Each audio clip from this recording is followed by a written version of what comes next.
Belanda, itu Mas Paulus Kevin dan Mas Reza.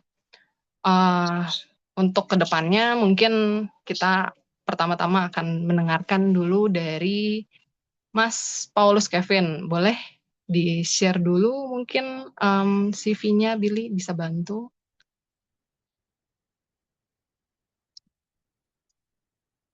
Ya, boleh, Ci.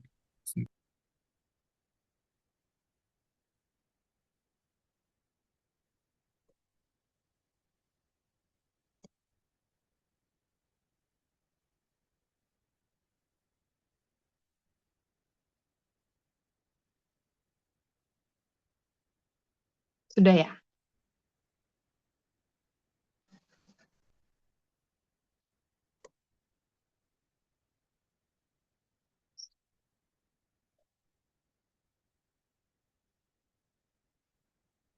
Dan kedepannya nanti akan ada Q&A. Kita mulai mungkin nanti Q&A mulai sekitar jam 4 sore. Eh, bisa di chat di room, di chat room ataupun di Slido ya, Mas Billy ya. Nanti linknya akan dibagikan oleh Mas Billy untuk di Slido-nya. Eh, nah, ini adalah CV dari Mas Paulus Kevin. Dia adalah S2 Civil Engineering, berfokus ke geotechnical tentunya. Sekarang jadi Geotechnical Engineer Assistance. Dan dia pernah uh, punya professional experience di PT Morang Rekayasa Geoteknik, PT Perencana Jaya, Selaras, dan internship di Boskalis dan PT Hutama Karya. Dan salah satu uh, anggota dari ISG, Indonesian Society of Geotechnical Engineer. Um, Kemudian saya akan teruskan mungkin ke Mas Paulus Kevin untuk selanjutnya. Halo Baik, Mas Paulus Kevin. Ya, sudah ada ya. ya, makasih atas perkenalannya, Mbak Vicky. Eh, Ya, sama-sama. Silakan waktu dan tempat saya dilanjutkan. izin share untuk presentasi hari ini.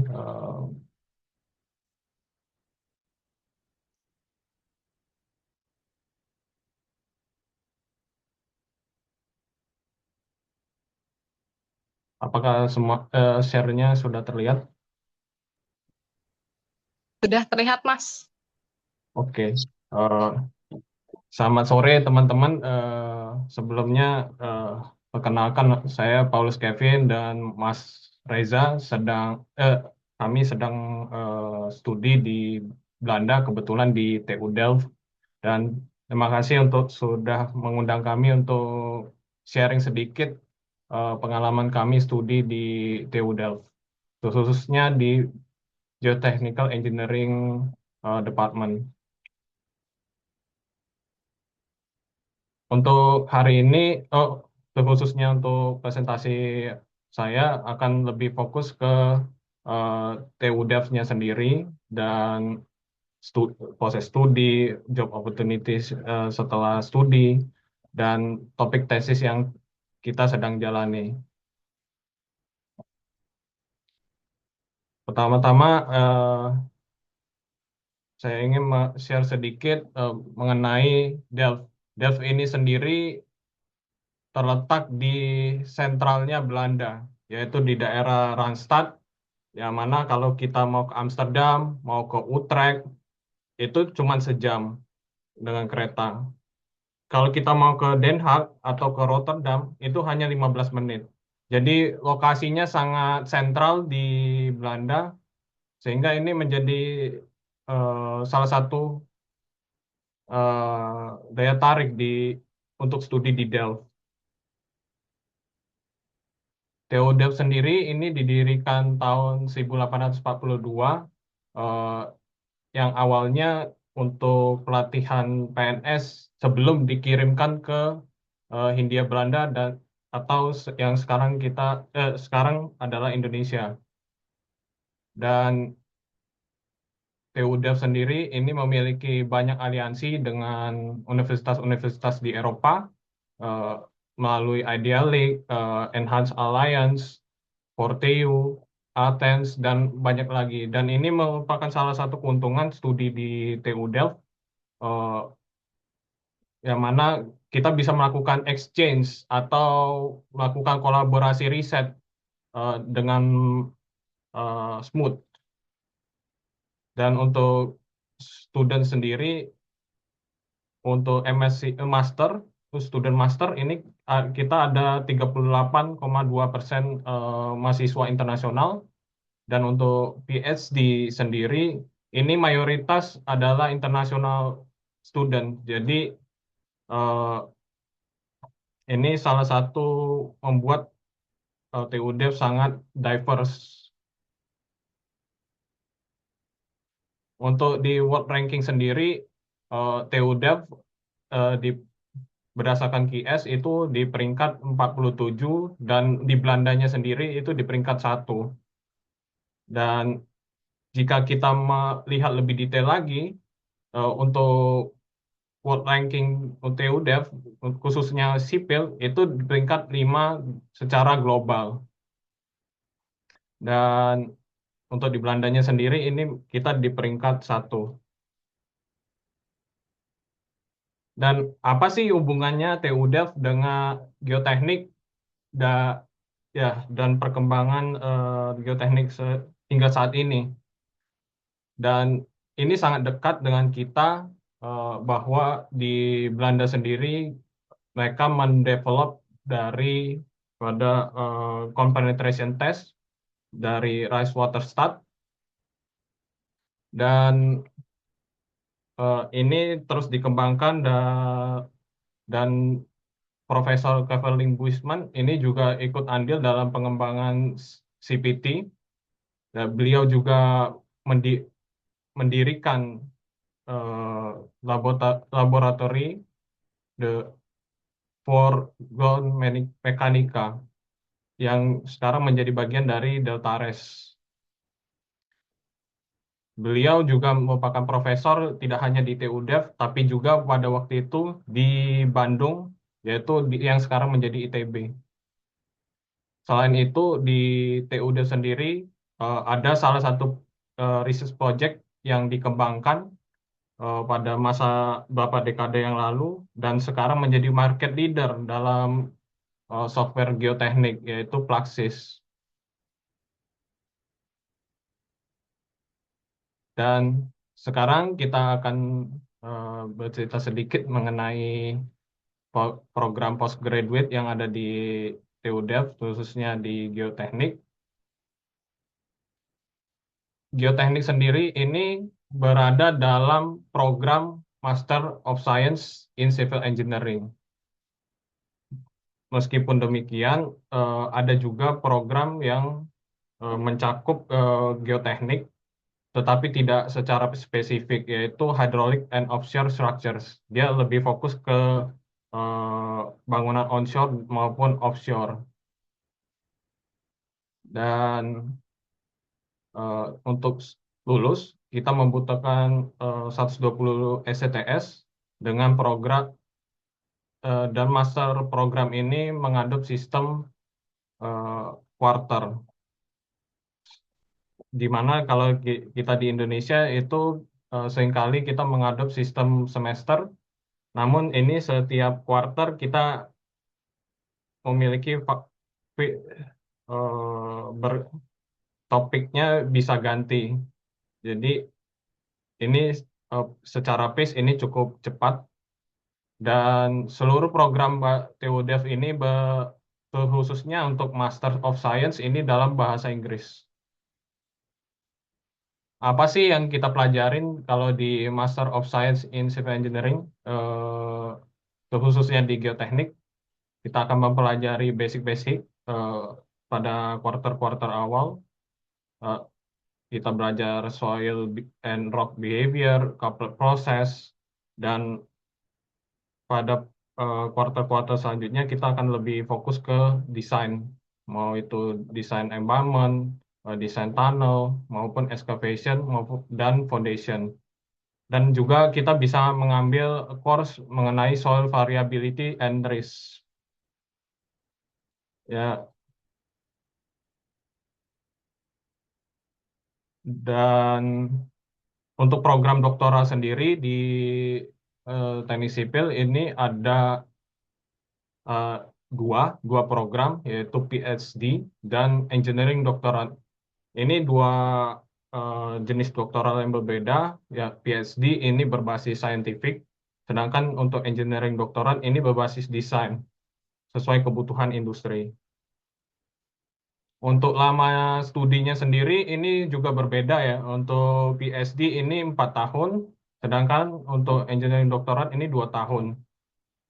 Lebih mirip ke master untuk beban studinya, dan PhD ini mayoritas kita lakukan di kampus, sedangkan untuk engineering doktorat ini kita bisa lakukan di kampus dan di industri.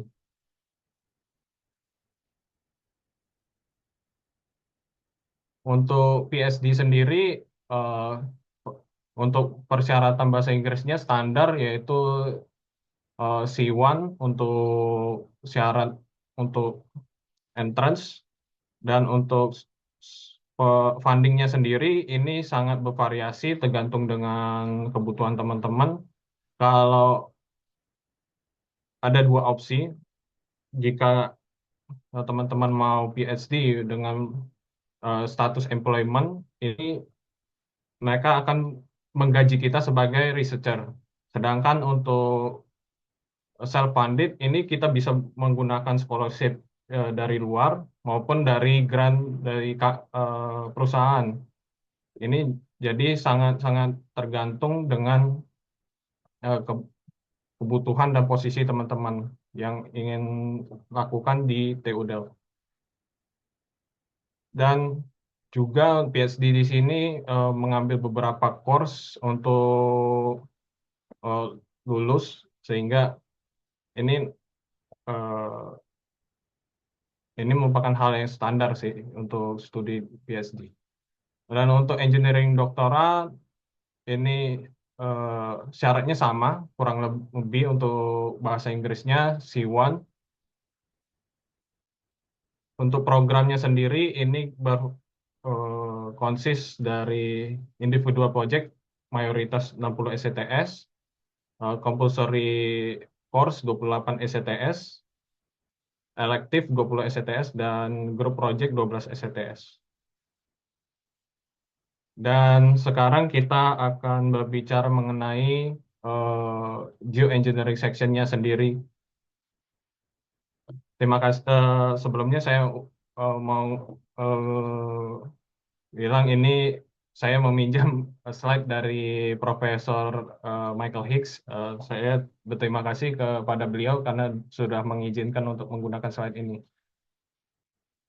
Dan untuk geoengineering section sendiri ini kita punya beberapa fokus, yaitu di soil mechanics, dikes and embankment, geoenvironmental engineering, energy geomechanics, dan subsurface engineering.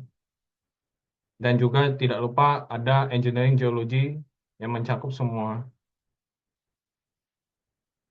Untuk staff pengajar sendiri, geoengineering section dipimpin oleh Profesor Michael Hicks dan dibantu oleh beberapa profesor lainnya. Eh, Mungkin beberapa ada nama yang sangat familiar di kita, yaitu Associate Professor Ronald Bringaiv. Beliau adalah salah satu co-author dari Praxis. Mungkin teman-teman kalau searching itu ada nama beliau, beliau mengajar di TU Delft. Jadi eh, secara section sendiri kita ini sangat diverse secara internasional, datang dari banyak background. dan banyak sekali expertise yang ada di TU Delft, dari tunneling, dari geoenvironmental engineering, experimental soil mechanics, hingga expert-expert di industri. Dan sebagai beberapa contoh riset yang dilakukan oleh profesor kita, ada Profesor Ken Gavin. Beliau adalah tim leader dari salah satu leading member dari project PISA untuk piling. Beliau memimpin konsorsium bersama UCD dan Imperial College London. Yang kedua ada Profesor Phil Falden. Beliau salah satu leading team dari penelitian geothermal energy di TU Delft.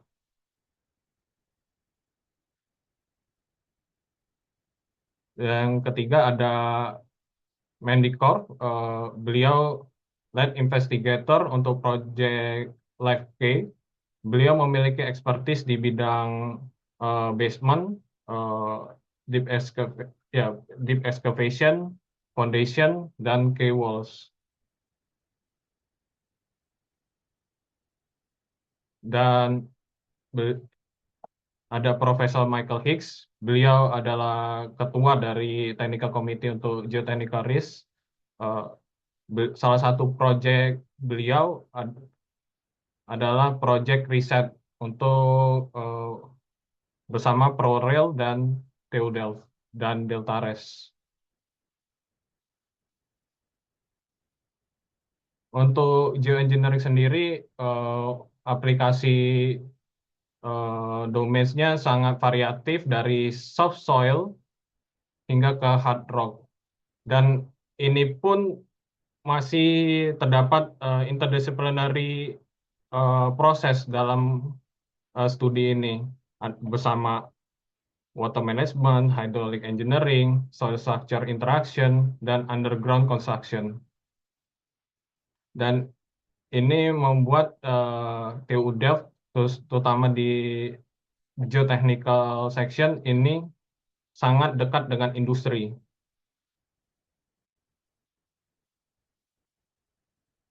Seperti yang bisa dilihat di slide ini, proyek kita ada yang bersama industri, salah satunya dengan ProRail, ada juga dari EU, dan juga ada NWO Belanda.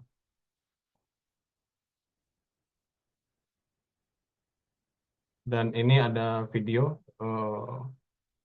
mengenai geotechnical engineering.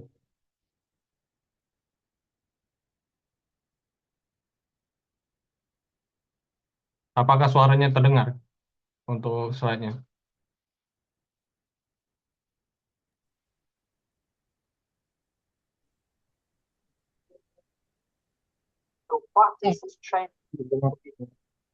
Ya, suaranya terdengar, Mas. Terdengar. Dengar.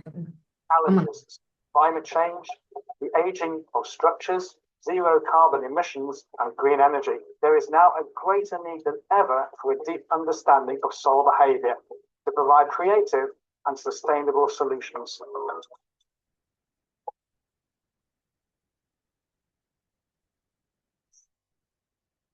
Risks tend to be associated with the ground because the ground is such a challenging material to deal with. This is why civil engineering companies are extremely keen to employ geotechnical engineers with an in-depth specialist knowledge of soil mechanical behavior. Such knowledge is essential for a proper understanding of soil structure interaction.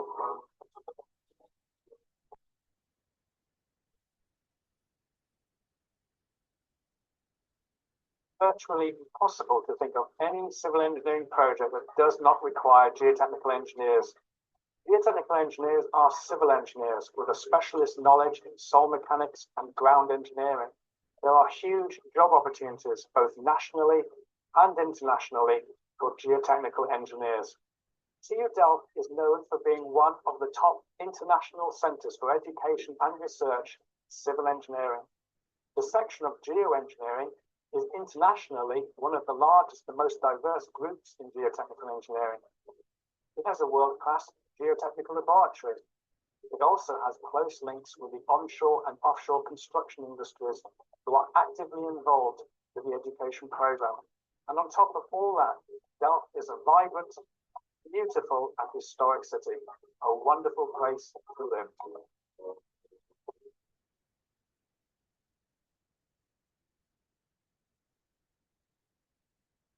Oke, selanjutnya.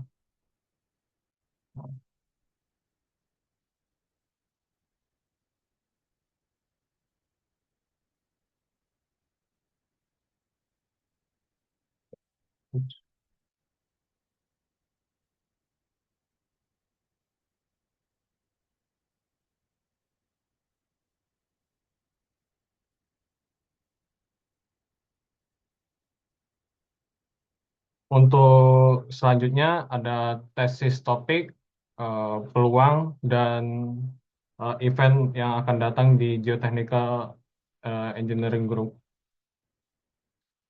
Untuk tesis topik ini sangat bervariasi dari dike di bawah studinya bersama Rise Waterstad, ada project vibration di studi mengenai vibration di Embangman, ada key walls di Port of Rotterdam, ada timber pile, dan ada juga project mengenai innovation material for land reclamation. Dan masih banyak lagi yang lain, ada juga foundation, ada juga energy pile, dan bahkan ada studi mengenai foundation di bulan.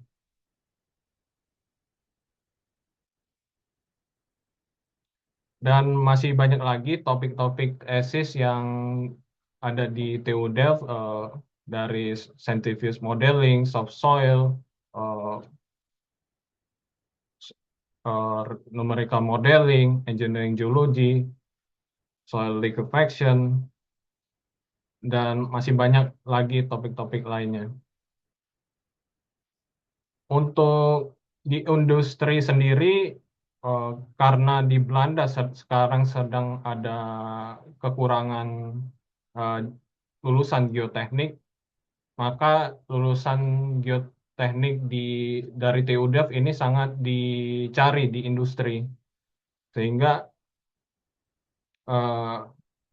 untuk memenuhi kebutuhan tersebut, company datang ke TU Delft untuk mengapproach student dari TU Delft. Dan peluang kerja setelah lulus dari geotechnical engineering ini sangat banyak, dari konsultan, desain, ada juga dari engineering firm, dan construction. Bahkan kita bisa juga bekerja di pemerintah, mau itu di Waterboard maupun di Rise Waterstad dan HMNT atau pemerintah kota, maupun kita bisa bekerja di sektor R&D bersama Deltares, NGI, TNO, atau TU Delft. Dan berikut adalah event-event yang akan datang di TU Delft sendiri, yang dari bidang subsoil, ada juga dari engineering geology, yang mana kita akan menjadi tuan rumah dari World Congress di bulan November tahun 2026. Dan kita juga menjadi tuan rumah untuk acara IPA di tahun 2027. Dan sekarang setelah kita berbicara mengenai topik tesis, engineering section, dan TU Dev sendiri. Ini saya akan sharing sedikit mengenai apa yang saya kerjakan di project tesis. Meng- Tesisku mengenai uh, constitutive modeling of Dutch clay untuk study case di Lake Dike. Uh, waterboard dari waterboard dari London mengintroduce project Sterkel Lidak. Dengan program ini ditujukan untuk memperkuat 55 kilometer dike yang ada di Belanda, di Sungai Lek, dan salah satu segmennya ada di Samsteke Sunhaven yang menjadi salah satu fokus studi saya. Dari Maaf, Mas eh, Kevin, ya eh, waktunya kayaknya bentar lagi habis. ya Jadi ini mungkin sudah bisa hampir kita selesai. ganti sama Mas Reza. Bisa tolong Ya, dipercepat ya. ya, Makasih, mohon ya. maaf, makasih. Eh, untuk eh, studinya sendiri kita ada triaxial compression, extension, DSS, CRS, dan oidometer. Da- Dan kita juga ada data CPT. Ya, em, dalam menderive parameter SU, kita seringkali menggunakan axial strain di 15 sampai 25%. Dan hal ini tidak mengcapture dari pre-failure behavior. Sehingga saya dalam studi saya eh, akan menggunakan GMC Clay Bonding Surface, yaitu salah satu konstitutif model yang di-develop di Delft. Eh, dan keuntungan dari menggunakan GMC Clay Bonding Surface ini bisa memodelkan anisotropi dan over-consolidation behavior. Namun, challenge yang dihadapi itu kita membutuhkan parameter-parameter advance, sehingga eh, ini yang saya sedang studi dan saya harap bisa saya share ke depannya. Namun ya, sedang dalam proses studi untuk sekarang. Dan ya, untuk presentasi saya sudah selesai dan saya mau ini silakan untuk Mas Reza dilanjutkan untuk tesisnya. Oke, baik. Sebelumnya terima kasih, Mas Kevin. Eh, Terima kasih atas presentasinya. Kemudian akan dilanjutkan dengan Mas Reza. Mungkin akan saya bacakan secara singkat untuk CV-nya Mas Reza. Eh, Billy, boleh tolong di-share screen lagi. Boleh sih. Hmm,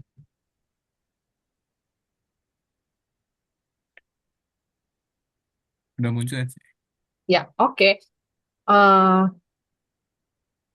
Pembicara atau bintang tamu kita selanjutnya adalah Mas Reza Satria Warman. Dia saat ini eh, mahasiswa aktif mahasiswa S2 di Delft University dengan konsentrasi di Geotechnical Engineer. Em, Pernah bekerja sebagai staff engineer di PT Wijaya Karya dan seorang profesional, pernah bekerja juga sampai sekarang ya Mas, saat ini Ya, di betul. Direktorat Jenderal of Highway di Indonesia dan salah satu anggota ISC juga. Boleh Mas Reza, mungkin waktunya saya diperpanjang, bisa diperpanjang sebentar, 5 sampai 10 menit untuk presentasinya. Waktu dan tempat dipersilakan.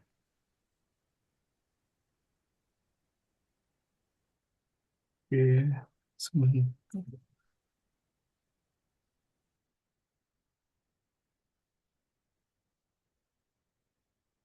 Untuk slide-nya udah kelihatan ya? Ya, sudah terlihat Mas. Oh, ya. Assalamualaikum warahmatullahi wabarakatuh. Selamat sore teman-teman semuanya. Pertama saya mau ucapin terima kasih buat Hati AMM yang udah undang saya sama Kevin buat sharing pengalaman studi kami selama di TU Delft sejauh ini. Jadi untuk presentasi saya nanti lebih banyaknya bicara tentang peluang beasiswa dan pengalaman eh, akademik maupun kehidupan sehari-hari selama di Belanda. Ini ada 4 topik utama yang akan coba saya sharing nanti. Selanjutnya mulai dari peluang scholarship, bagaimana cara pendaftaran, biaya hidup, dan juga practical matters. Ini mungkin sedikit menyambung dari slide-nya Kevin sebelumnya. Untuk saat ini saya tesis topik yang sedang saya kerjakan itu terkait dengan environmental influence di Joint Deformation di Noordtunnel, salah satu immerse tunnel yang ada di Belanda. Jadi eh, kebetulan eh, saat ini ada ongoing project yaitu Tunnel Proof yang tujuannya untuk proyek jangka panjang untuk renovasi beberapa tunnel, immerse tunnel yang ada di Belanda, dan salah satu upaya untuk em, memahami lebih jauh terkait perilaku penurunan di dalam tunnel itu, yaitu penerapan continuous deformation monitoring system. Dan salah satu goal dari riset tesis saya ini yaitu kita coba untuk identify external impact apa yang cukup signifikan mempengaruhi deformasi yang ada pada immerse tunnel yang ada di Belanda. Selanjutnya, kita lanjut ke topik utama yang pertama, yaitu peluang beasiswa. Jadi untuk peluang beasiswa ini, saya bagi jadi dua, yaitu yang pertama terkait master degree, yang kedua nanti saya sedikit bicara tentang PhD opportunity. Untuk master degree ini sendiri, sepengetahuan saya saat ini dari beberapa teman-teman awardee yang menempuh studi di TU Delft, ada dua beasiswa utama yang ada, yaitu yang pertama seperti teman-teman tahu yaitu LPDP. Ini saya rasa cukup familiar untuk teman-teman semuanya. Ini untuk intake-nya itu ada dua kali dalam setahun, dan mungkin untuk saat ini ada perubahan skema ya dibanding tahun-tahun sebelumnya. Dan untuk detailnya itu teman-teman bisa cek di websitenya LPDP sendiri. Kemudian untuk beasiswa dari universitas sendiri itu ada namanya Justus and Louis Van Even. Ini merupakan funding dari TU Delft. Untuk targetnya itu bisa eh, mahasiswa EU maupun non-EU. Dengan syarat utama itu eh, calon aplikan itu bukan merupakan lulusan sarjana di TU Delft ataupun universitas lainnya di Belanda. Jadi ini khusus diperuntukkan untuk lulusan sarjana di luar Belanda. Namun kemudian untuk beasiswa ini juga cukup kompetitif, yaitu ada kuota, yaitu 2 orang per fakultas, dan untuk eh, coverage dari beasiswa ini yaitu tuition fee dan living expenses. Sama untuk master itu umumnya di sini durasinya 2 tahun, dan untuk intake-nya itu 1 kali per academic year. Dan salah satu catatan juga eh, ada maksimal umur pendaftaran untuk beasiswa ini yaitu maksimal 35 tahun saat mulai perkuliahan di 1 September 2000 di 1 September. Untuk info lanjutnya nanti teman-teman bisa akses juga di website di link yang saya sertakan di slide. Kemudian ya ini terakhir saya cek untuk LPDP sendiri untuk program MSc Civil Engineering itu untuk di kategori STEM itu masuknya di bidang hilirisasi. Sedangkan untuk skema LPDP lainnya yaitu LPDP Netherlands Program Master 2026, sayangnya civil engineering itu tidak masuk dalam program studi prioritas, melainkan untuk di TU Delft sendiri itu cuman water management. Sedangkan untuk civil engineering itu adanya di University of Twente. Ini timeline terkait beasiswa yang saya sebutkan tadi. Untuk LPDP seperti teman-teman sudah tahu, itu dalam 1 tahun ada 2 kali ya. Batch pertama yang saat ini sedang ongoing, dan batch kedua itu biasanya mulainya di pertengahan tahun. Em, Kemudian untuk Justus sendiri itu seperti yang saya sampaikan sebelumnya, untuk intake-nya itu 1 kali dalam 1 tahun ajaran, dan deadline pendaftarannya itu di 1 Desember. Ini ini contoh timeline untuk pendaftaran di tahun ini, kebetulan sudah lewat. Jadi intinya untuk daftar Justus itu proses aplikasi beasiswanya itu harus dilaksanakan berbarengan dengan pendaftaran program studi. Jadi itu dilakukan dalam 1 kali proses pendaftaran dengan melampirkan 2 reference letter. Nah, untuk reference letter ini dua-duanya bisa dari academic supervisor, ataupun kalau teman-teman sudah punya pengalaman kerja sebelumnya, salah satunya boleh dari supervisor tempat teman-teman bekerja. Untuk persyaratannya lebih kurang cukup umum ya, seperti motivation letter, transkrip, dan lain-lain. Begitupun untuk LPDP. Untuk LPDP mungkin yang sedikit membedakan itu setahu saya ada 2 skema, yaitu LOE dan non LOE. Jadi eh, kita bisa secure beasiswanya dulu sebelum punya LOE, atau eh, dilaksanakan secara bersamaan. Kemudian selanjutnya untuk PhD sendiri, secara umum di Belanda itu kandidat PhD itu treatmentnya dianggap sebagai researcher atau sebagai pegawai universitas. Jadi, eh, jadi seperti yang tadi sempat di-mention sama Kevin, jadi di sini PhD student itu ya layaknya pekerja pada umumnya. Jadi kita dibayar apa, mendapatkan gaji dan hak-hak dan benefit selayaknya pekerja researcher secara umum. Namun untuk PhD sendiri ini juga ada opsi lain selain employee PhD, yaitu yang non-employee itu bisa merupakan external scholarship funding seperti LPDP, maupun self-funded, ataupun funding dari company tempat kita berasal. Jadi ada cukup banyak skema untuk PhD sendiri. Dan untuk durasinya secara umum itu 4 tahun, yang dibagi dalam 2 tahap. Tahap awal itu 1,5 tahun dengan review go or no go, dan kalau dapat decision go, kita lanjut sisa kontrak 2,5 tahunnya untuk menyelesaikan risetnya. Jadi karena treatment PhD-nya itu as a researcher, jadi untuk lowongannya teman-teman bisa cek atau pantau di website karir TU Delft. Dan ini ada beberapa link juga terkait informasi terkait PhD, pendaftaran dan lain-lainnya. Nanti bisa lebih detailnya teman-teman bisa explore sendiri.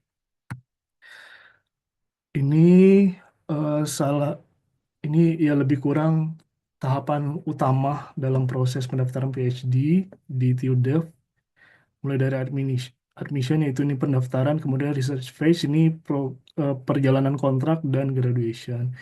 Terkait go or no go itu sendiri, umumnya presentasinya itu kandidat itu diharapkan dapat menyampaikan research plan eh, yang akan dijalani, dan itu termasuk dengan research question, theoretical framework, methodology, dan juga literature review dan realistic working schedule. Dan nantinya akan, kalau di approve, itu akan dilanjutkan penyelesaian atau pelaksanaannya di sisa kontrak 2,5 tahun selanjutnya, seperti itu. Dan seperti yang sudah di-share juga ya, saya cek di grupnya HTMM, itu di Departemen Geoengineering sendiri saat ini buka 2 lowongan PhD, yaitu yang pertama terkait physical modeling of backward erosion piping, dan juga finite element modeling of backward erosion piping. Jadi buat teman-teman yang mungkin risetnya sekarang relevan dengan topik ini, atau tertarik untuk mempelajari lebih lanjut terkait hal ini, bisa uh, cek langsung detailnya di karir.tudelft.nl untuk tahu lebih detail informasinya. Kemudian untuk peluang beasiswa lainnya, ini ada juga Erasmus Mundus ya. Ini join program master di beberapa universitas di Eropa. Namun ini umumnya project based, jadi sangat tergantung dengan ongoing project apa yang sedang dilaksanakan di EU-nya sendiri. Sehingga untuk jadwal dan lain-lainnya itu sangat-sangat tergantung dengan program yang berjalan. Untuk lebih lanjutnya nanti bisa cek juga di website yang saya berikan ini. Namun eh, di beberapa 2 tahun terakhir saya perhatikan memang untuk Erasmus Mundus ini cukup minim ya untuk program yang spesifik terkait dengan geotechnical engineering ataupun civil engineering secara umum. Topik umum yang biasanya cukup sering ada di Erasmus Mundus program ini ya terkait water management atau flood risk management seperti itu. Dan untuk informasi umum lainnya untuk studi di Belanda, teman-teman juga bisa explore di website Studi in NL. Ini cukup informatif, di sini banyak juga informasi-informasi lainnya. Ya, selanjutnya terkait pendaftaran di TU Delft ini sendiri. Ini juga untuk pendaftaran saya bagi jadi 2 ya. Yang pertama terkait master dan juga nanti terkait PhD. Untuk masters, pendaftaran masternya ini sendiri 2 persyaratan utama yang harus dipenuhi itu yang pertama eh, bachelor degree-nya itu minim untuk Indonesia itu saya cek minimum IPK-nya itu 3 dari skala 4 dan hanya untuk sarjana S1. Jadi untuk diploma 4 atau sarjana terapan eh, tidak bisa dipakai untuk mendaftar ke program master degree di itu khususnya di Master of Civil Engineering. Mungkin untuk program lainnya eh, ada perbedaan atau seperti apa saya eh, belum begitu tahu dan detailnya harus harus cek program by program. Jadi informasi yang saya sampaikan di sini terkait dengan program civil engineering programnya. Kemudian yang kedua syarat utama yaitu sertifikat bahasa. Untuk sertifikat bahasa itu sendiri umumnya itu IELTS at least band 7 dan minimum all sectionnya 6,5. Kemudian dokumen apa aja yang diperlukan untuk mendaftar ini eh, ya, dokumen yang cukup umum ya seperti eh, ijazah, ijazah S1, kemudian transkrip nilai, sertifikat bahasa, motivation letter, CV, dan proof of identity. Nah, di sini ada tanda bintang di reference letter, portofolio, dan GRE ini karena untuk portofolio dan GRE ini dibutuhkan untuk beberapa program studi, tapi kalau untuk civil engineering sendiri ini tidak butuh, dan reference letter ini lebih di encourage, lebih diwajibkan untuk yang mendaftar beasiswa Tudor seperti Justus itu sendiri. Jadi secara umum untuk pendaftaran tanpa beasiswa Tudor tidak mandatori untuk submit reference letter, tapi kalau memang kita punya mungkin akan lebih baik untuk disertakan.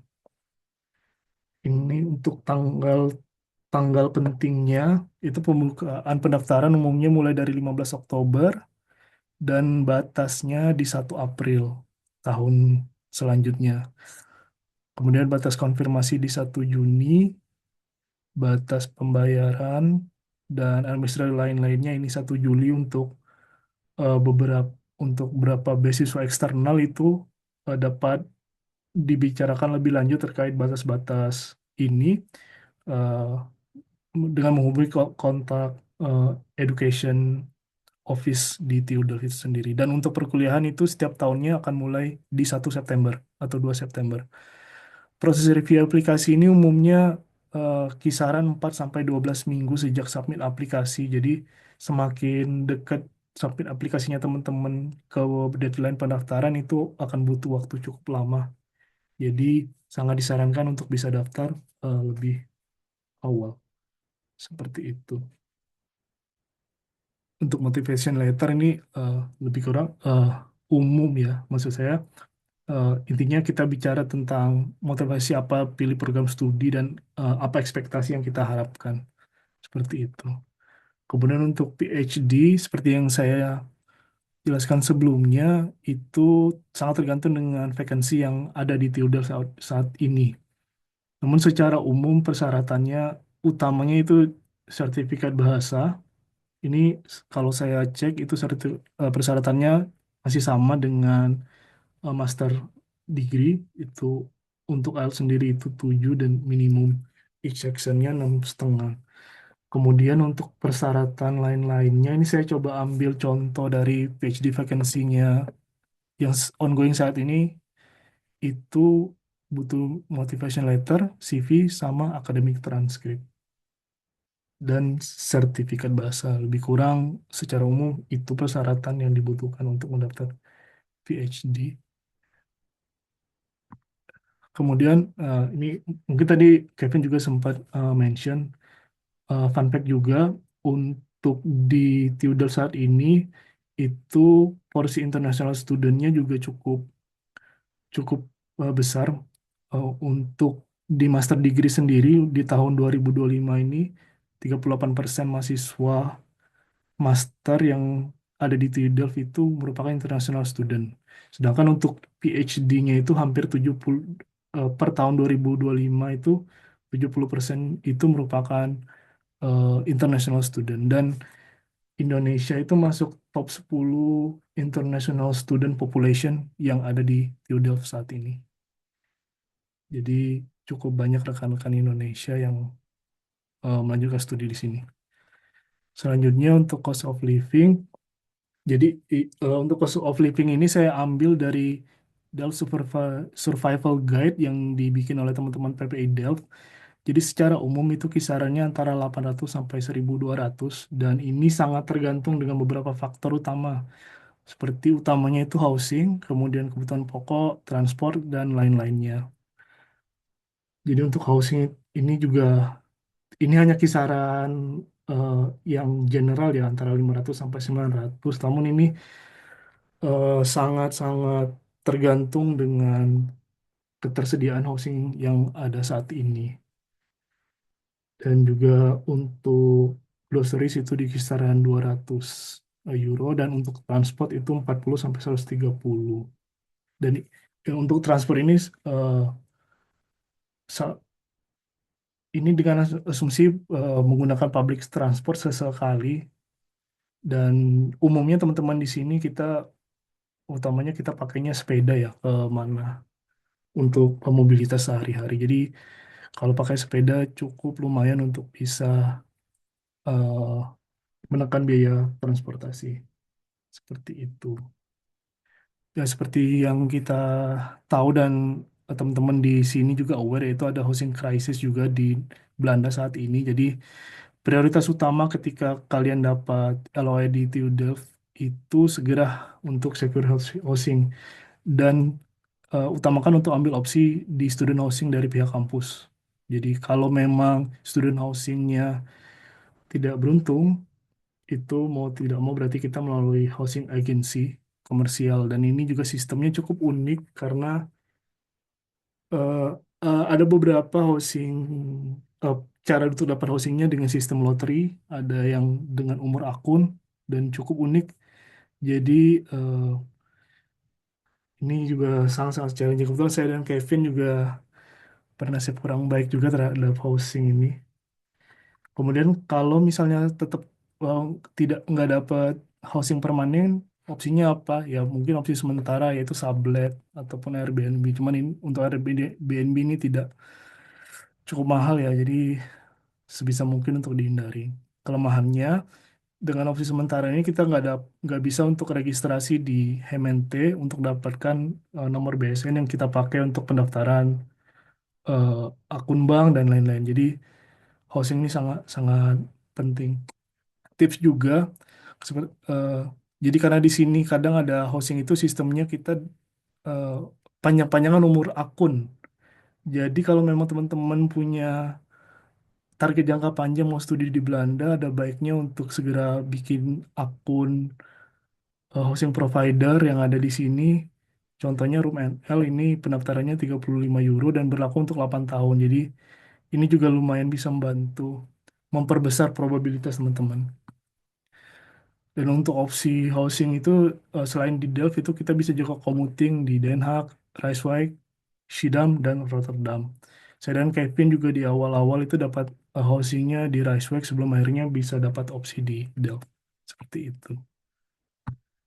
Kemudian untuk academic life, Jadi di TU Delft itu sendiri menganut sistem perkuliahan kuarteran. Kita 8 minggu kuliah dan week 9 10 itu revision week dan exam week. Kemudian tidak ada jeda dari kuartal 1 ke 2 dan 3 ke 4. Sistem pembelajarannya cukup fast pace, jadi sangat disarankan untuk rutin review materi.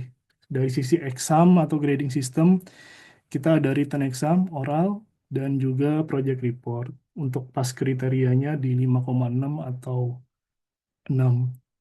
Gimana kalau misalnya kita fail dalam sekali percobaan, kita bisa resit di Q plus 1. Kemudian untuk cara lecture-nya sendiri itu cukup variatif ya. Ada in-class lecture, ada lab work, workshop, case study, site visit, dan juga field trip. Kemudian dari asosiasi pelajar juga cukup sering ngadain event lunch lecture dan company visit.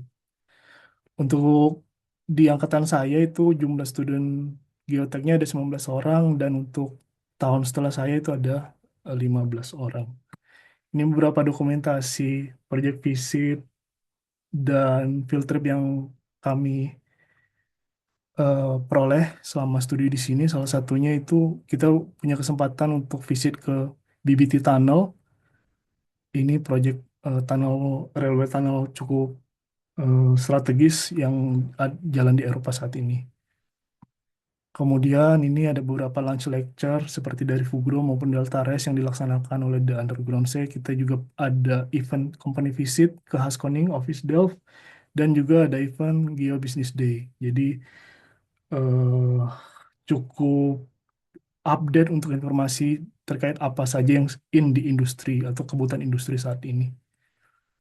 Untuk practical daily life, ya ini beberapa practical tips. Yang pertama untuk transportasi jelas pakai sepeda.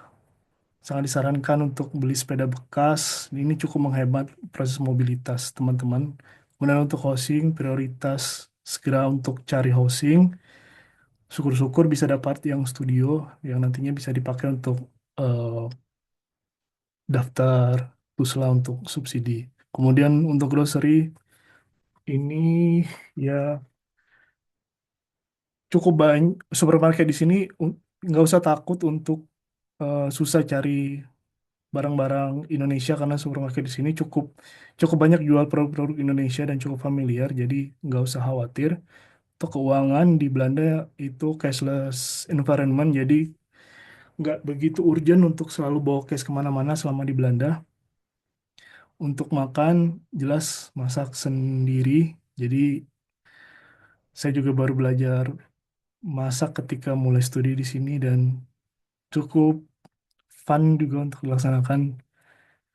Kemudian untuk travel hack ini kita bisa aktifin weekend free untuk jalan-jalan hemat. Ini bisa gratis keliling Belanda di weekend.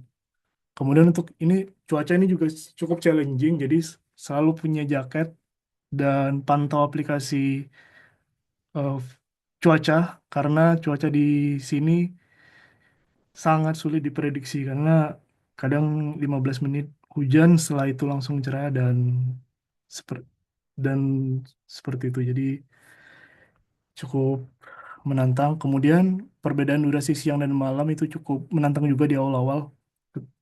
Selama kita datang summer itu saya pribadi cukup kaget waktu datang itu gelapnya baru di jam 11 malam dan untuk posisi sebagai orang yang tinggal di dekat Katulistiwa itu cu- cukup eh, menantang ya.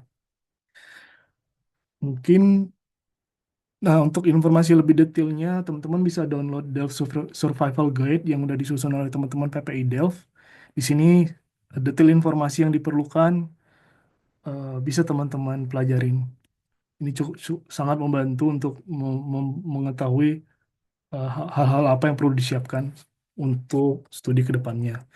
Ini beberapa link penting yang saya sertakan dan demikian presentasi dari saya. Terima kasih. Assalamualaikum warahmatullahi wabarakatuh. Terima kasih Mas Reza atas sharing tips and triknya hidup di Belanda dan sebagai mahasiswa UDEL. Terima kasih juga untuk beberapa orang yang masih online. Eh, kita akan pindah ke sesi Q&A. Mungkin saya akan meminta 2 orang. Kalau ada pertanyaan, boleh di raise hand untuk 2 penanya.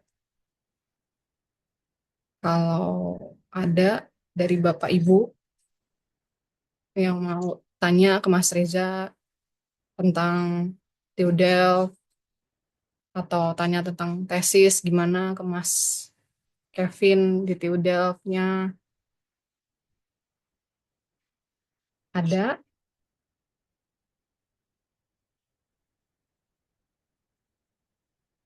Kalau tidak ada, saya akan berlanjut untuk pertanyaan di form yang dibagikan waktu registrasi. Oh, ada Mas Lutfian. Silakan Mas. Cek cek mau satu kedengeran nggak? Oh iya, terdengar. Oke, iyo iyo. Terima kasih Mas Kevin dan Mas Reza, penyampaian yang sangat luar biasa. Ini beberapa salam 24 jam dari teman-teman PPI dunia juga. Eh, saya pengen nanyain ini untuk probability bekerja, terutama di Uni Eropa. Saya pernah beberapa kali coba nge-apply kayak di Boskalis, lalu Fun juga. Yang mereka sedikit concern itu adalah di masalah visa. Sementara uh, requirement sekarang itu banyak banget yang mereka tuh kayak apa ya, uh, sentimenting terhadap orang asing terutama. Nah karena itu makin lama makin digodok, banyak nggak kayak di London, di UK, Prancis, di Jepang juga. Itu akhirnya membuat proses visa itu banyak perusahaan yang nggak mau nanggung. Boleh tahu nggak dari Anda berdua?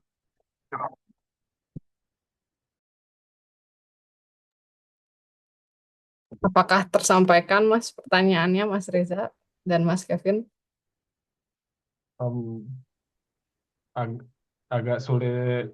Oh, eh, um, jadi Mas Lutfian, jadi bagaimana tadi chance untuk bekerja ya di sana ya, di Belanda, seperti itu bukan?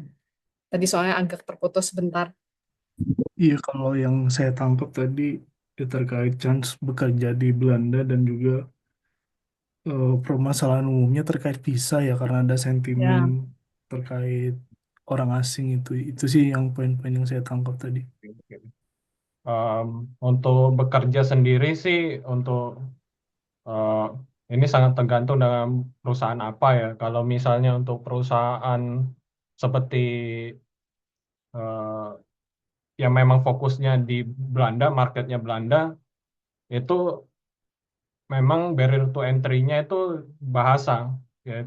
Jadi kita memang perlu kayak belajar bahasa Belanda, ya, sehingga kita menjadi sedikit lebih kompetitif dengan teman-teman yang ada di Belanda sendiri. Tapi kalau misalnya perusahaannya seperti perusahaan yang saya pernah intern ya di Boskalis, itu kita punya kurang lebih sekitar 10 orang Indonesia di office Belanda sendiri. Sehingga untuk oh, sentimen orang asing ini sebenarnya nggak terlalu ya kalau untuk di environment perusahaan internasional. Dan untuk masalah visa, kalau di Belanda selama kita sudah eh, apply dan diterima oleh perusahaan, itu tidak menjadi masalah untuk visa. Ya mungkin sedikit nambahin dari yang Kevin ini. Eh, ini cukup ini ya apa? Karena se- selama ikut beberapa industri event di sini itu yang kami dengar selalu beberapa perusahaan khusus industri khususnya di bidang geoteknik itu di Belanda sendiri marketnya sa- eh, sangat sangat butuh atau cukup butuh untuk geotechnical engineer karena eh, lulusan dari TUDELF-nya sendiri eh, tiap tahunnya itu bisa dibilang menurun. Jadi supply ke industri itu cukup rendah, sedangkan market butuhnya cukup banyak. Jadi seharusnya secara probabilitas kerja, utamanya di bidang geotechnical engineering, harusnya cukup cukup besar peluangnya karena dari info yang kami dengar itu industrinya juga cukup butuh banyak eh, geotechnical engineer-nya sendiri. Mungkin seperti itu. Baik, terima kasih Mas Kevin, Mas Reza. Apakah sudah mengena terjawab Mas Lutfian? Oke, thank you. Tetap paling aman dari jalur mahasiswa dulu berarti ya. Ya, thank you. Makasih Mas Lutfian.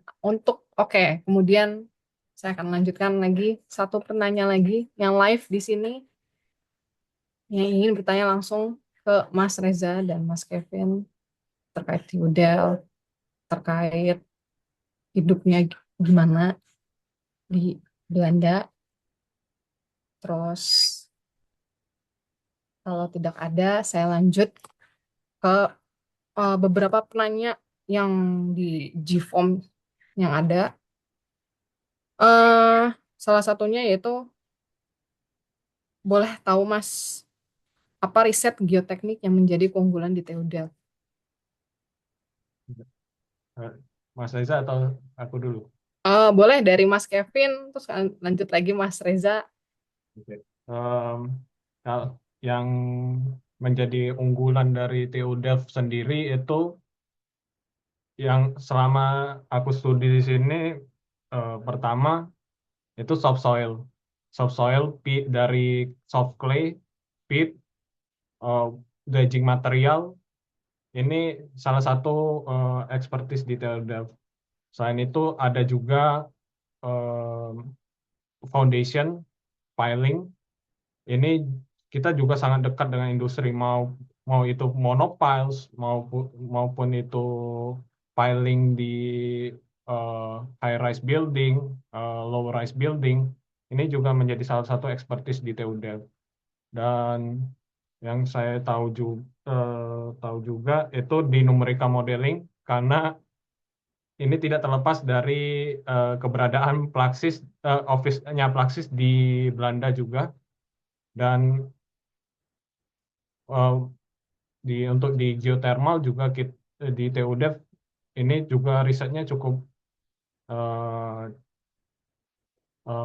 kalau bisa dibilang cukup berkembang, karena di TU Delft sendiri ini kita ada eh, heat storage yang baru saja dibangun, dan masih banyak lagi sih untuk proyek-proyek lainnya. Mungkin Mas Reza bisa nambahin eh, riset Ya, mungkin riset riset eh, salah satu yang terkait foundation itu sendiri yang saya perhatikan juga industri offshore di sini juga cukup cukup strategis. Jadi riset-riset terkait offshore foundation itu juga salah satu eh, topik yang cukup bagus yang di TU Delft ada saat ini.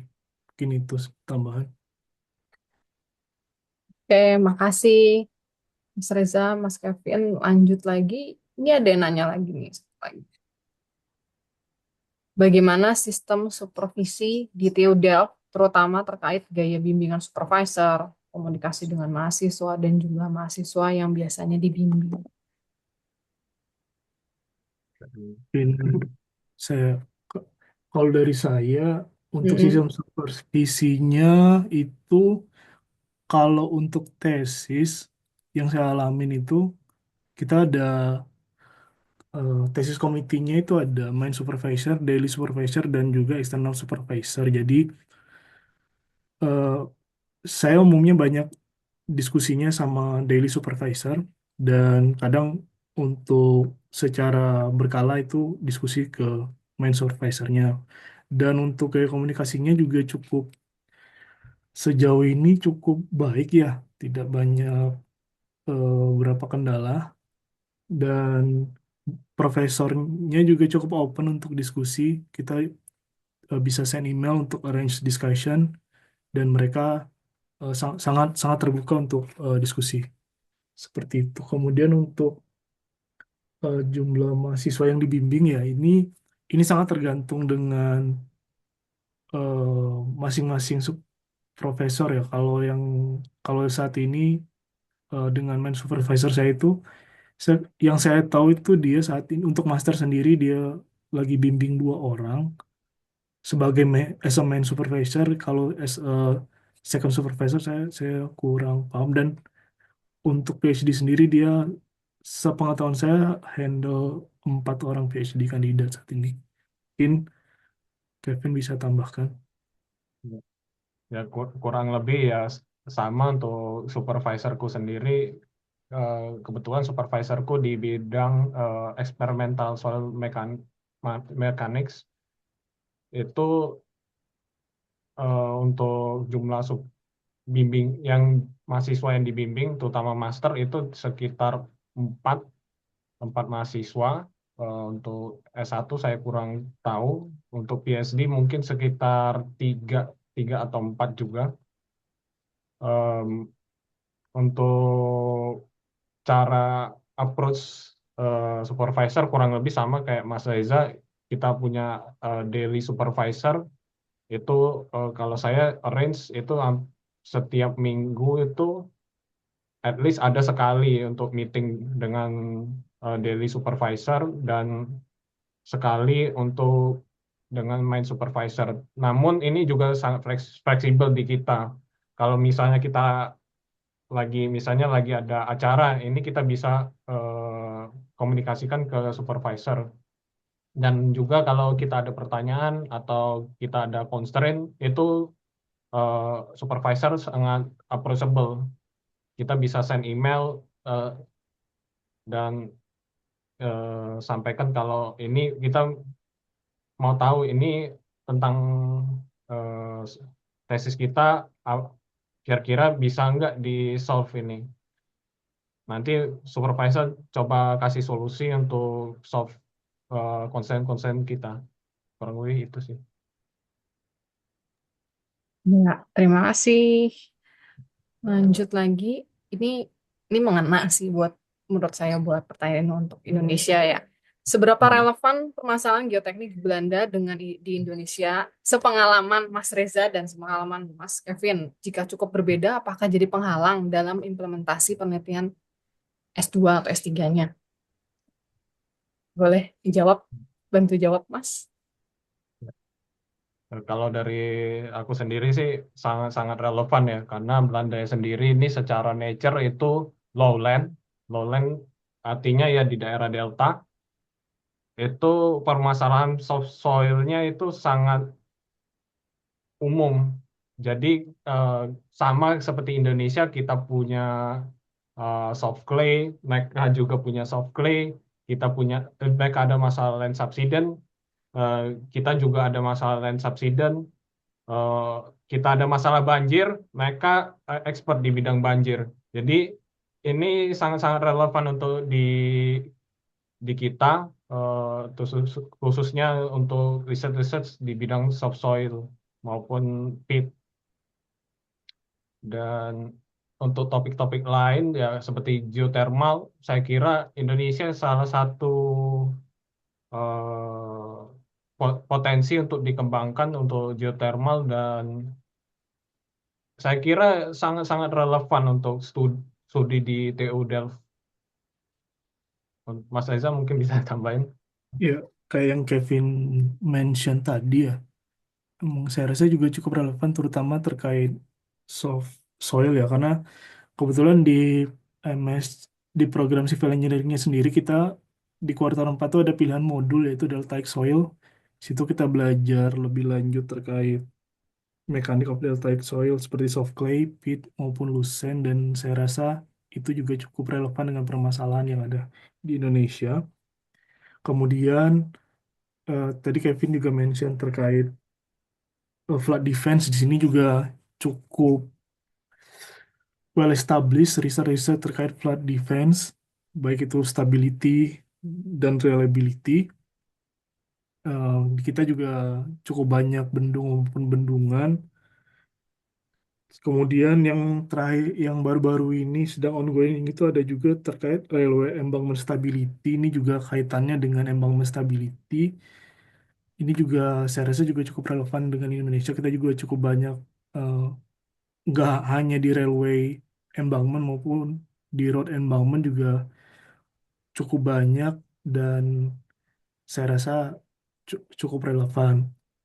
Dan memang beberapa ini juga tergantung dengan topik apa yang kita ambil ya di misalnya di riset S3 maupun S2-nya selama di sini. Jadi secara umum saya rasa masih sangat-sangat relevan dengan kita. Kecuali memang kalau fokusnya teman-teman kaitannya dengan geohazard seperti itu, memang di sini agak kurang pas kalau mau studi terkait geohazard, karena secara umum juga bisa dibilang cukup jarang ya geohazard ada di Belanda. Jadi mereka lebih fokusnya terkait flood defense-nya itu sendiri sih, sama permasalahan deltaic soil seperti itu. Oke, makasih penjelasannya Mas Reza, Mas Kevin. Sebelum lanjut untuk pertanyaannya lagi, saya mau mengingatkan supaya teman-teman yang hadir di sini bisa bantu untuk isi form feedback, sudah di-share di linknya di chat room, supaya nanti kalau untuk next acara soal kita bisa sesuaikan lagi acaranya dan pembicaranya. Oke, lanjut ke pertanyaan. eh Mana tadi ya ada? Ah, apakah untuk mendaftar perlu ada dokumen rencana tesis, Mas? Karena untuk sekarang constraint-nya masih belum menemukan judul spesifik untuk tesis. Ini dari siapa? Anonim. Bisa bantu Ini jawab? judul ini untuk keperluan pendaftaran apa dulu ya? Pendaftaran program masternya di TUDAL atau ke beasiswanya ya? Oh, ini T- mungkin mungkin apa dia nggak tidak menyebutkan sih, tapi mungkin bisa dijelaskan kalau misalnya pendaftaran, kalau misalnya mengajukan beasiswa, apakah perlu kita merencanakan tesisnya, misalnya temanya mau gimana, mau apa, terus nanti pas kalau misalnya nanti pas prosesnya mau berubah boleh nggak? Iya, eh, kal- kalau untuk rencana tesis itu saya rasa tetap perlu ya di, di disebutkan di motivation letter, karena kan kita mau di daftar beasiswa maupun master programnya di TUDAF tetap butuh submit motivation letter. Nah, di sana itu kita di encourage untuk jelasin apa yang mau kita pelajari dan rencana risetnya. Memang tidak perlu detail, hanya eh, mungkin di motivation di persyaratan motivation letternya di Theodore itu sendiri di mention beberapa poin, seperti misalnya kita diminta untuk jelaskan eh, kayak satu atau dua jenis topik besar yang mau kita pelajarin, dan ya perkiraan tesis apa yang ada di bayangan kita, nggak perlu spesifik tapi hanya gambaran umum besarnya aja. Itu eh, umumnya bisa jadi kayak patokan reviewer ya, buat tahu oh, ternyata kita walaupun memang belum begitu detail, seenggaknya kita udah punya goals lah apa yang mau kita kita pelajarin ke depannya. Dan apakah boleh berbeda dengan apa yang disampaikan di motivation letter? Boleh banget, karena kebetulan saya juga eh, beda dengan apa yang ada di motivation letter sebelumnya, karena selama proses perkuliahan kan kita kita dapat eh, knowledge baru ya, yang mungkin eh, memungkinkan kita buat shifting interestnya itu sendiri. Jadi itu sangat sangat tidak apa seperti itu. Mungkin dari Kevin ada tambahan. Ya, itu kalau untuk Mas sendiri ya sama seperti Mas Reza, saya pun topiknya berbeda. Di motivation letter saya bilang mengenai likuifaksi. Pada akhirnya saya topik tesisnya tentang constitutive model. Jadi eh, nggak usah khawatir jika eh, topik yang apa yang kita tulis dengan apa yang kita akan kerjakan di waktu master itu berbeda.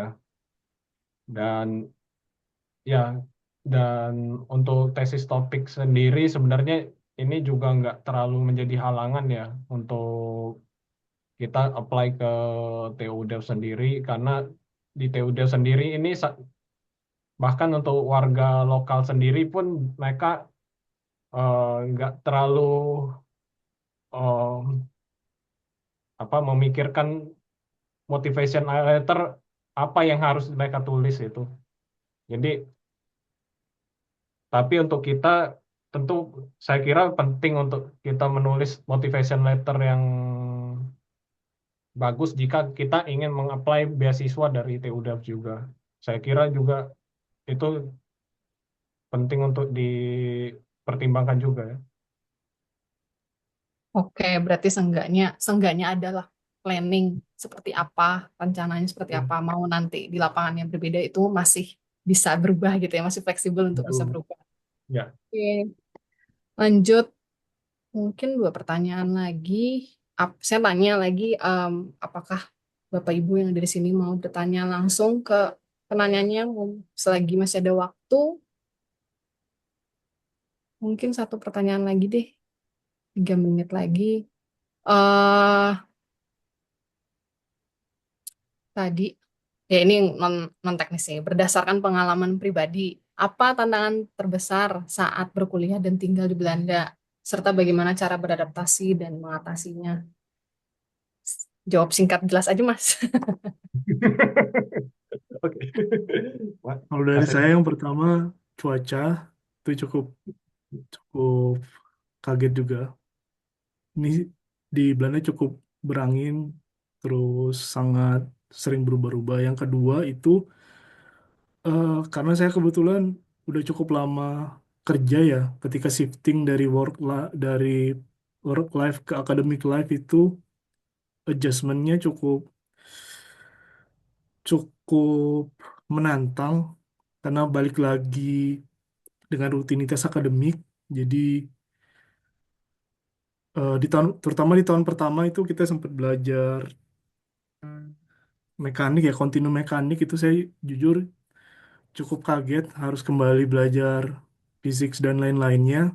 Jadi ya untuk teman-teman mungkin kalau jarak antara lulus S1 ke lanjut masternya nggak begitu lama, itu proses transisinya nggak sesulit apa yang saya rasakan. Mungkin itu sih dua itu sih yang cukup saya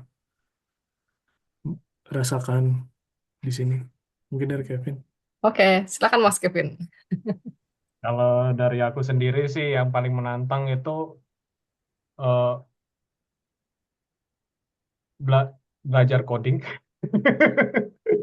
dan mekanik di saat yang bersamaan waktu di awal-awal. Namun eh, sa- aku kira ini sangat berharga sih untuk tahap-tahap selanjutnya, karena dari kampus di Indonesia, jujur aja ya, kalau dari kampus di Indonesia ini kan berbasis ke penerapan. Kita punya regulasi, kita apply untuk analisis. Sedangkan kalau di TU sendiri, dia approach-nya itu kamu harus tahu dulu fundamentalnya, baru kita lanjut ke tahap aplikasinya. Jadi ini juga salah satu yang eh, cukup menantang di awal, namun seiring dengan bertambahnya kuarter kita beradaptasi, itu per- sa- ya itu kita bisa atasi sih. Oke, cuaca dari alam dan IT ya ini ya. Ya. Hmm. Oh, ya sedikit tambahan juga terkait tadi kan Kevin mention di awal-awal kita eh, banyakannya coding ya. Dan itu Mm-mm. sebenarnya di TUDELF sendiri itu ketika udah lulus diterima di civil engineering programnya, saya ingat saya H-1 atau H-2 gitu sebelum mulai perkuliahan, itu kita nanti akan dapat email yang ngasih link preparation material.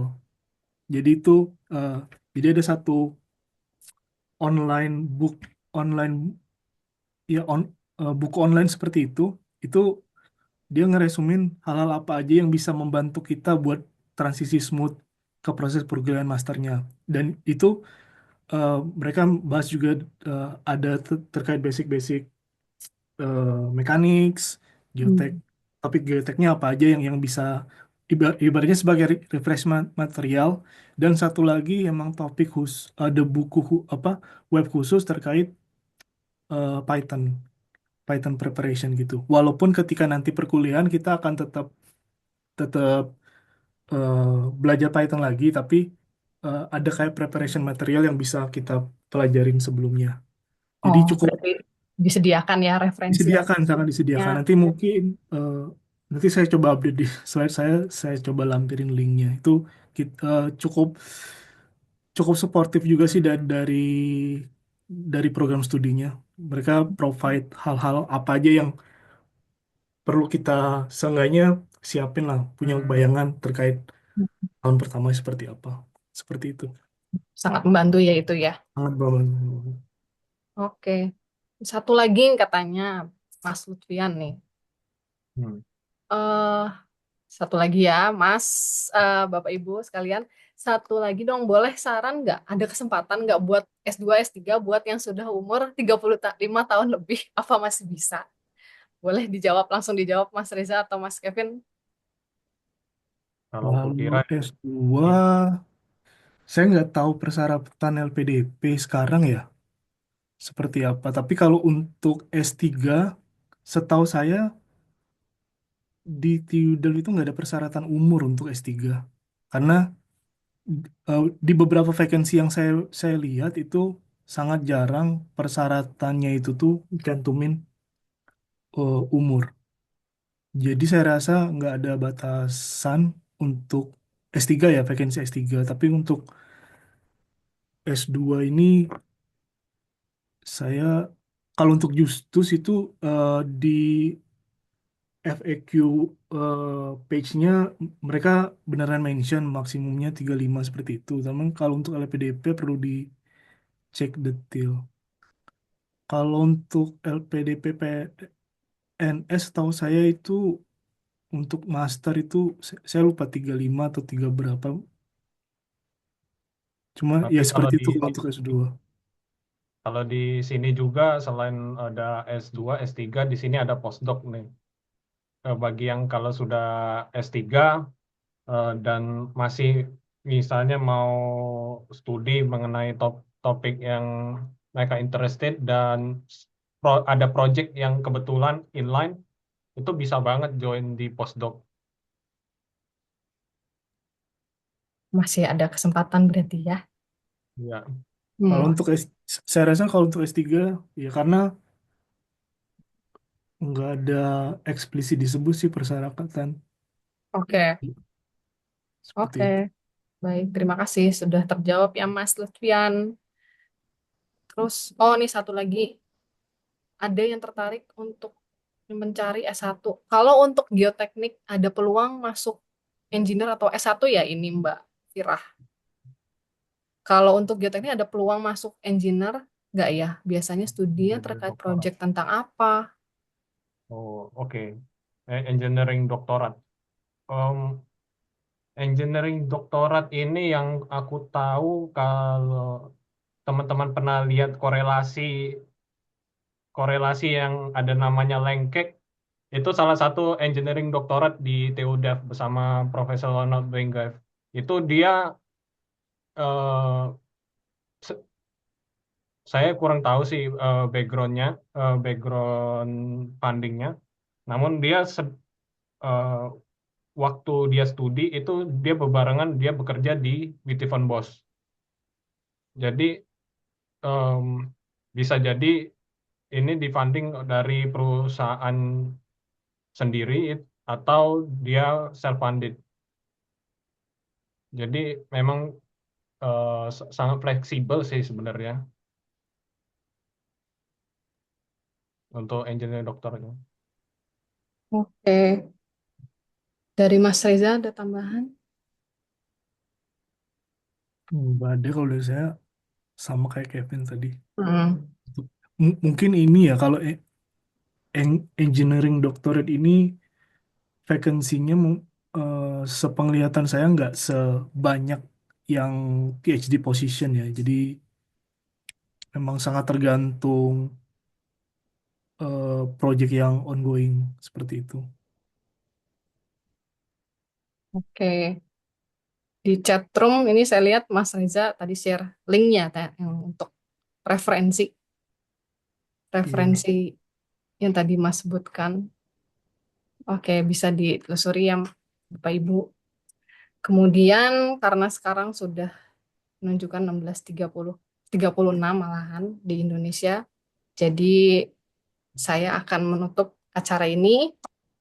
Terima kasih sekali Mas Kevin, Mas Reza sudah jadi sama-sama. bicara hari ini.